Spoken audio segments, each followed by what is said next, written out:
How's it going, Ghostlings? My name is Ghost Aniki, and welcome back to DnD Class, where we talk about everything D&D.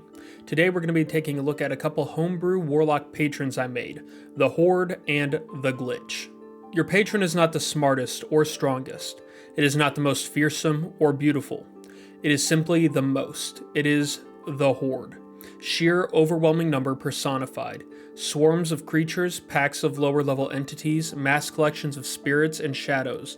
Mass numbers inhabit your mind, lending you their power and overtaking you with their voices. So typically with a Warlock patron, you have this kind of all-powerful or super powerful entity that's almost godlike, and it's lending you its powers for a purpose, the purpose of a deal.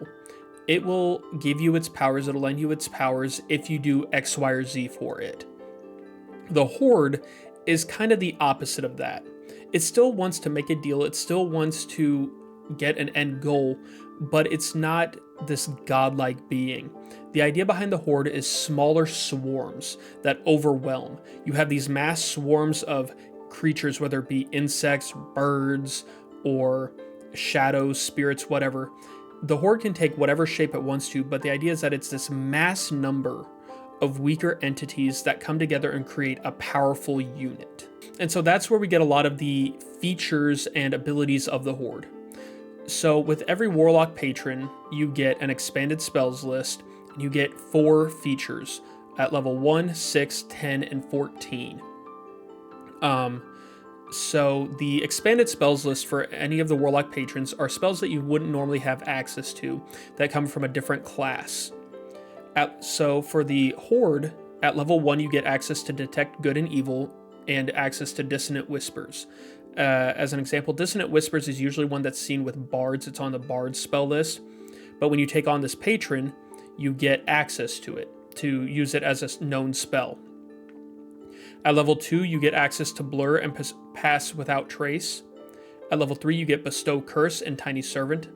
Level 4, access to Confusion and Evard's Black Tentacles. And at level 5, Animate Object and Insect Plague. So with Warlocks, you don't inherently know these spells. You don't, meditate on them and choose them at a long rest. You have a certain amount of spells that you know, and that gives you access to choosing these spells, and you can change those at different points. So it's not like you have access to these at all times, but you have access to learn them. Then at level 1, you gain the Voices feature. The Horde overtakes your mind with its voices. The idea is you have all these voices constantly going in your head, all these noises constantly going through your head that you can't make sense of. They're jumbled, they're incoherent, they're almost maddening. But at select points in time, you can almost make out what they're saying. So once per day during a short or long rest, you can meditate on the voices for 1 hour and glean information from the voices. What that information is and how helpful it is, though, is up to the DM's discretion.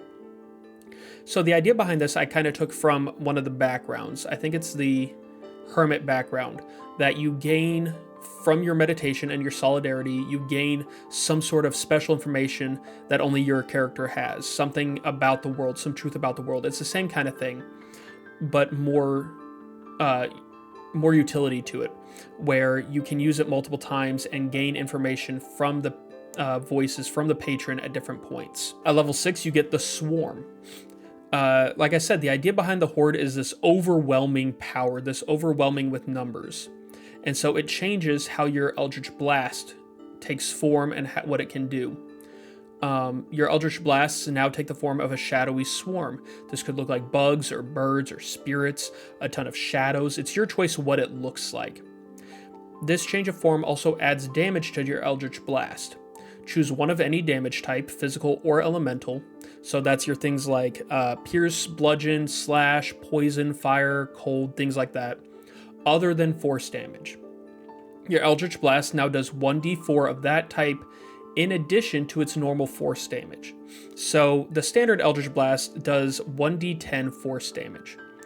When you use this ability, you then add 1d4, say, fire damage on top of that. So when you hit with Eldritch Blast, you would roll the 1d10 for your force damage, and then you'd roll an additional 1d4 fire damage on top of it, if that's the damage type you chose.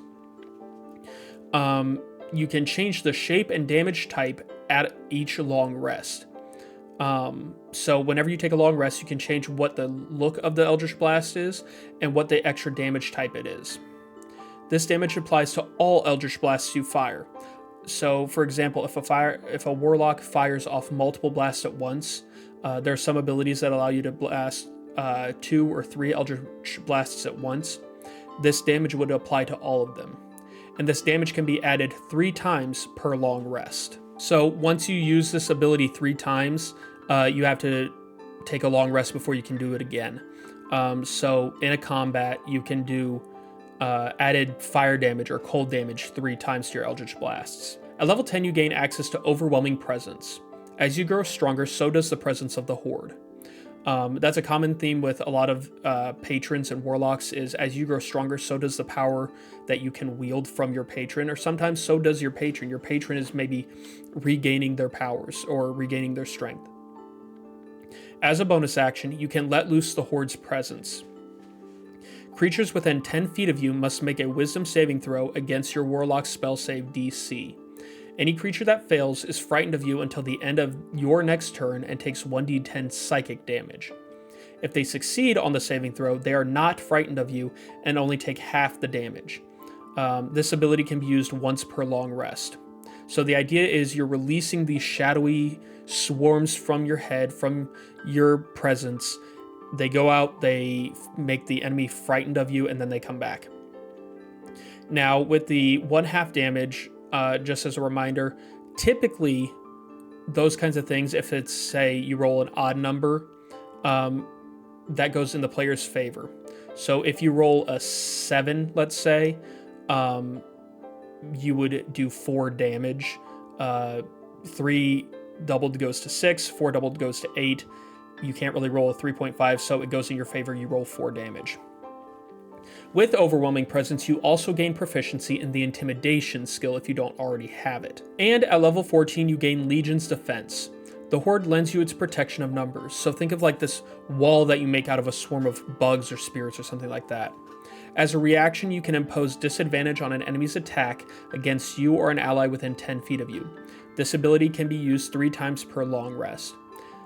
This is a pretty basic ability. I think it gives warlocks, which are already kind of squishy, it gives them a decent little defense boost, and it gives you some utility to help your friends, your party members. So that's the Horde. The Horde isn't a super complicated patron subclass. There's not a lot of really, fine details to it, but I think it gives a lot of utility to the idea of a swarm, overwhelming numbers being able to be used in different various ways. And you see this mass horde of bugs or spirits coming towards you, you're going to be frightened. So there's that frightening aspect to it.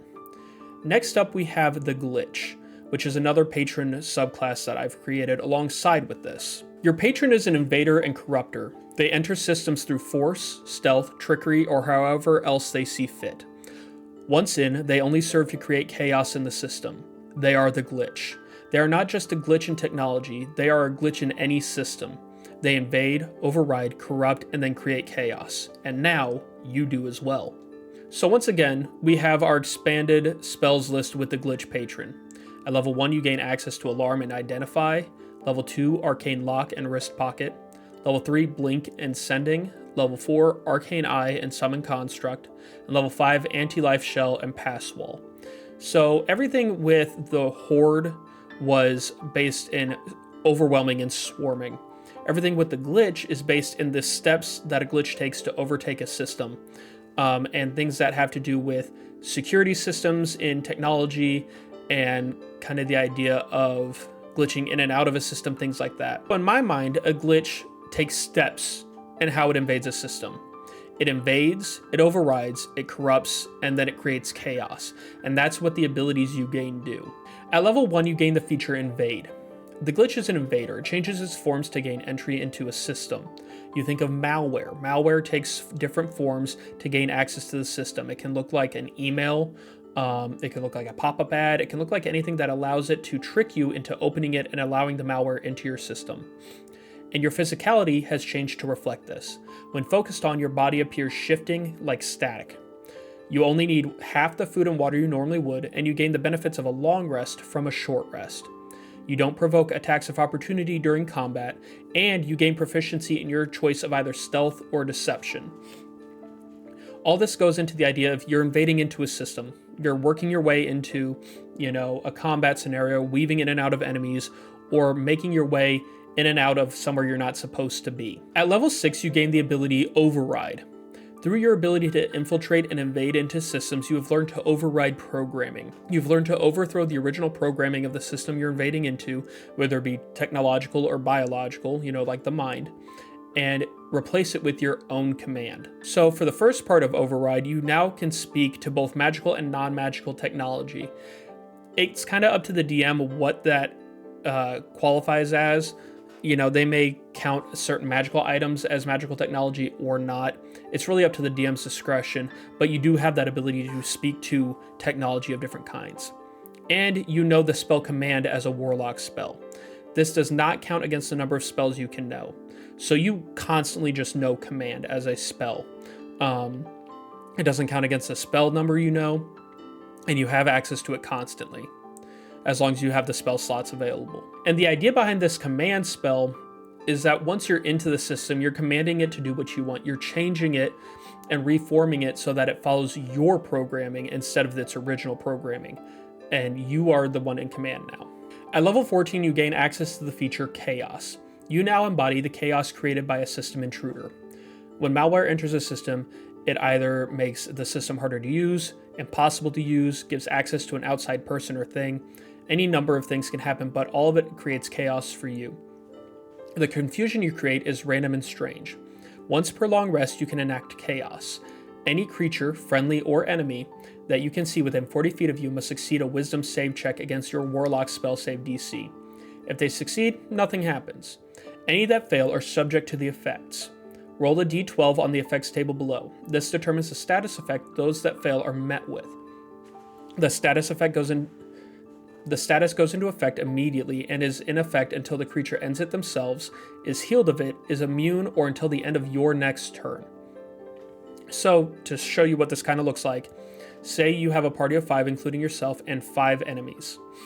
You're immune to the effects of this. So you have 4 party members and 5 enemies that roll against your Warlock spell save DC. Say one of your friends fails and 2 enemies fail. You would roll the d12 to determine what the status effect is, and all 3 of them would be subject to the same effect. On the effects table, if you roll a 1, you get to choose between blind or deaf. If you roll a 2, you get to choose between charm or fright. Level 3 is petrify, 4 is grapple, 5 is incapacitate, 6 is restrain, 7 is prone, 8 is paralyze, 9 is unconscious, 10 is poison, 11 is exhaust for 1 level, and 12 is invisible. I chose to go ahead and give a choice between blind and deaf and charmed and frightened, more so to make it easier because that's the only way you can roll a 1 is to have 1 die, and that brought it down to 12 options. But also, those are similar enough, and some enemies have immunity to either or both of them, so it kind of gives you some leeway and a little bit of choice there.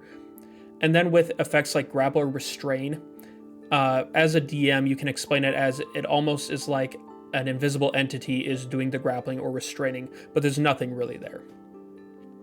The idea behind this feature is that this can very easily change the way battle is going, but it can also cause you some issues. So there has to be some communication between you and the party on, okay, am I using this? Am I not using it? Are we taking the risk? What are we doing here? And I think it gives a lot of interesting kind of storytelling possibilities and battle possibilities for not only the Warlock using it, but for the other players and the DM as well. So there you have it. 2 homebrew patron Warlocks, the Horde and the Glitch. I made these after getting the idea from a TikTok I made a while back where, the Warlock felt like there were a lot of voices in their head and the patron was talking to them, and it kind of led into the idea of the Horde, and the sound of the voices in that video was very robotic, very machine sounding, and that led into the Glitch. I just thought it was a fun kind of experiment to try out to see kind of how I could make it. And I think they turned out well. I made a couple characters to kind of mechanically test them. And I really like the characters. I think they're fun. So I think it was a success. But I want to know what you guys think. Use these patron options, make characters of your own, and let me know how it goes. Let me know what kind of characters you make. Characters are one of my favorite parts of D&D. I love hearing about them, so share them with me in the comments and let me know what you think.